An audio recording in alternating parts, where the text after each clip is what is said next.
Hey everyone, I'm Anakin on Empire Clans World of Tanks Blitz, and in today's video I'll be playing the Object 252U, which just came in the store, yesterday for 8,500 golds and 10,000 golds with equipments and camo and stuff. So, this tank, I'll just say right now, it's definitely worth buying. It's, a really OP tank for the tier, and a really OP, premium, and really good at, just pretty much everything. Good at tier 8 tournaments. If you do tier 8 tournaments, then this is like a must-have.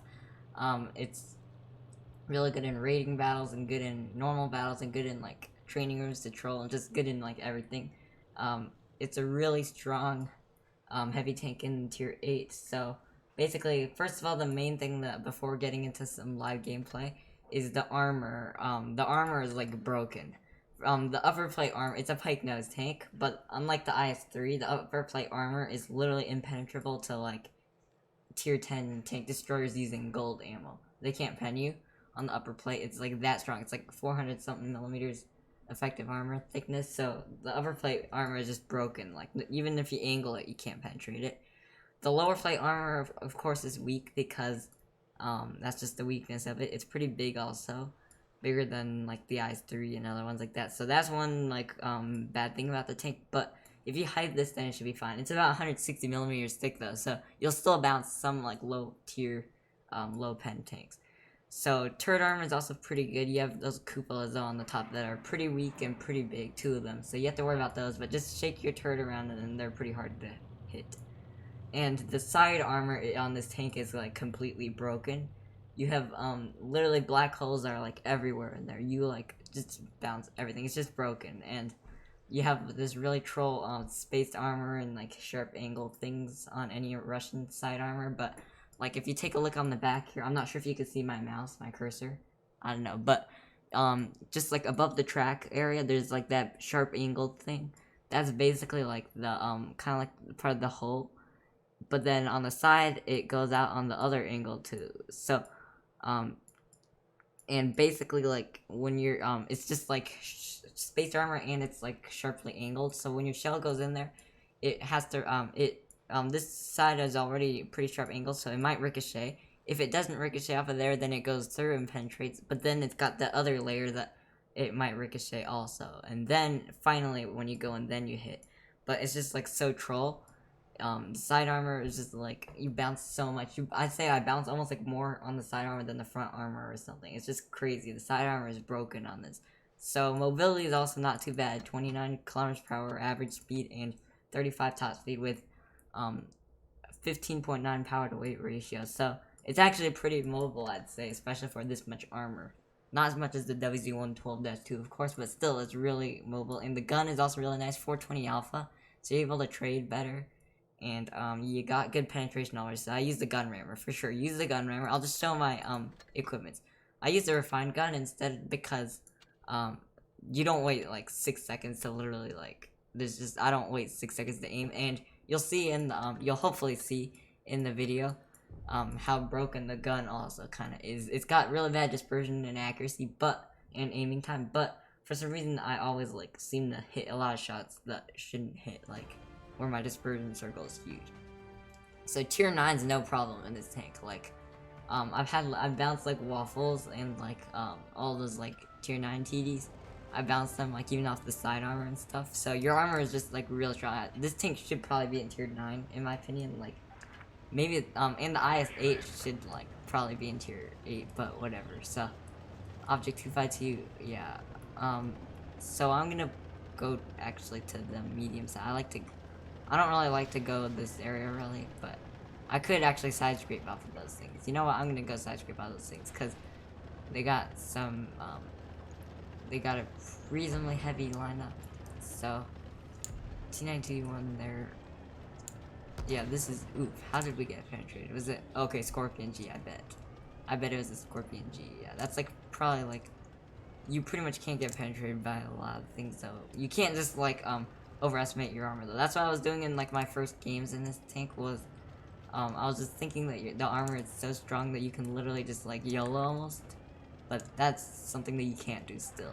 You could like bounce a lot of shots, but it's just a waste because I like to actually hold more in this tank than push because I don't really like to go too aggressive actually, even though this tank can be really aggressive. Of course, I'll push now. You don't want to like YOLO for sure, even though the armor is broken, but it still won't survive that long. So yeah, the gun is trash though, like accuracy wise, at least stats wise. You get some like crazy RNG sometimes, but you can't really rely that much. You don't want to be sniping, that's for sure. So right now we're not in the best situation really, so we should. Okay, there we just bounced the Conqueror, I think, and we could get penned, but Scorpion G is one thing that I worry about because that can probably penetrate us. Otherwise, there's not many things that can really penetrate us like easily. So we need to be careful of that lower plate.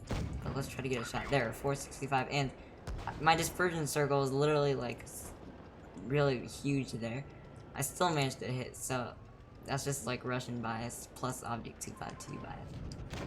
So which reminds me, I'm not gonna spoil too much, but I'm working on a video right now called object252u.exe. So yeah, I'm not gonna say anything more about it, but it should be out like pretty soon. Alright, let's try to get another shot into this Canarin or whatever it's called.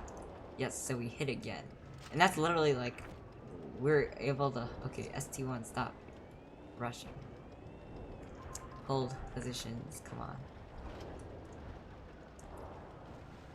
I'm gonna push, but not like all the way. I'm not gonna go to support my ST1 because he's dead already, and there's no reason to stay out this far though because we can't snipe. Even though you get those good RNG sometimes, don't play it like a sniper really. Conf Panzer, I don't think he can even pen our side.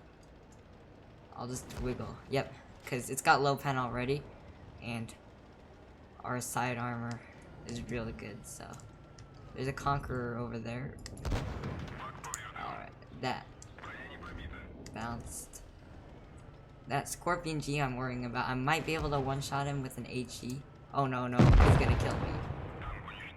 So yeah, the Object 252 is kind of, it's not like impenetrable for sure. You can get destroyed and stuff, so I guess that game was bad. I had a lot of better games in this, but I guess that's the point of live gameplay. Live gameplay is you can see mistakes and see like when you do bad and stuff. So yeah, that's it for this video. I guess I've had a lot better games. I might make a video soon of Object 252 live gameplay because I've actually had way better games in it. Let me see, where am I? Like, I've had really trash teams today though. Like all these defeats, there's like a lot of trash teams recently, probably because the battle pass. But anyways, yeah, that's it for this video. So hopefully you enjoyed and learned something. Object 252, yes, it's worth buying. I'd say the 8,500 gold one would be a better deal because, like I got tons of credits. I just got this one because, like, why not? I had the gold. I didn't want to waste credits because I'm grinding the STV one right now, and also 10x5 boosters, which is nice, and a pretty cool looking camo. But, if you're saving golds, if you don't have that many golds, if you have other tanks that you want to get, I would stick with the cheaper one. IS-3 Defender is also a nice tank. I didn't get it, but when you compare it to the Object 252, it's nothing. So Defender Mark 1's also good. I'm not gonna do a video on Defenders though. I don't even have him. I have friends that have him, but still, it's just the Defender Mark 1 I'd say is worth it, but it's the most expensive. Otherwise, T20 Defender is a pretty fun tank, but yeah. So Object 252 I'd say is worth the price if you have the golds for sure, because it's gonna be a while before it comes out. And then I was thinking it would come out for crates. I was hoping it won't come out for crates this time, but we're lucky that it didn't. So also there's Action 10. It's a little overpriced, but that's also a very strong tier 8 heavy. So yeah, hopefully you enjoyed this video and learned something about the Object 252 if you want to buy it. And yeah, so I'll see you in the next one.